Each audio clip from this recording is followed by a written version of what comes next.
ஒரு வேளை லாயர் ஆயிட்டீங்க. நெக்ஸ்ட் பாத்தீங்கன்னா ஒரு 2 கிளைண்ட் பாத்தீங்கன்னா உங்கள்கிட்ட வராங்க. ஒரு கிளைண்ட் பாத்தீங்கன்னா அவர் தப்பு பண்ணியிருக்காரு, உங்கள்கிட்ட வந்து சொல்லிட்டாங்க இந்த மாதிரி நான் தப்பு பண்ணிட்டேன் அப்படின்னு வந்து உங்களுக்கு சொல்லிட்டாங்க. நீங்க அப்ப வந்து என்ன டிசிஷன் எடுப்பீங்க? அவங்களதான் சேவ் பண்ண பார்க்கணும். லைக் எங்க கிளைண்ட் யார் வராங்களோ எங்களுக்கு அவங்களுக்கு தப்பு இல்ல, அவங்க தப்பு பண்ணிருக்காங்கல்ல.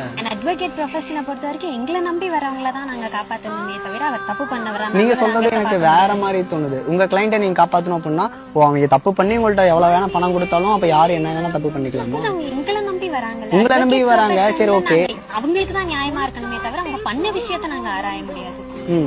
அவங்களுக்கு தான் நாங்க நியாயமா இருக்கணும். அப்ப எதுக்கு இந்த ஒர்க் பண்ணாமே இருக்கலாம்ல? தப்புங்கிறது ஒரு தப்பு அப்படின்னா வச்சுக்க, அந்த தப்பு திருத்த தான் பார்க்கணும். அவங்க எங்க கிளைண்ட், நாங்க பாதி வீடியோ பார்த்துருப்பீங்க. இது பண்ணி கூட சேர்ந்தது, பண்ணி தான் எல்லாத்தையும் தின்னுட்டாலையும் எதை திங்கணும் எது திங்க கூடாதுன்னு பண்ணி தெரியாது, எல்லாத்தையும் திங்க பண்ணி கூட சேர்ந்தது. அதே மாதிரி இதுவும் எது பேசணும் தெரியாது, அது கூட சேர்ந்து சேர்ந்தது. இதுவும் பண்ணியை பிற கொண்டு மனுஷனாக பிறந்து நம்ம உசுரை போட்டு வாங்குது. யூடியூப் சேனலில் போக முடியல, இது தொல்லை தாங்க முடியல. ஃபஸ்ட்டு பணம் புத்தி பிடிச்சிட்டு சரியால கிறுக்கு புத்தி, பதவி புத்தி.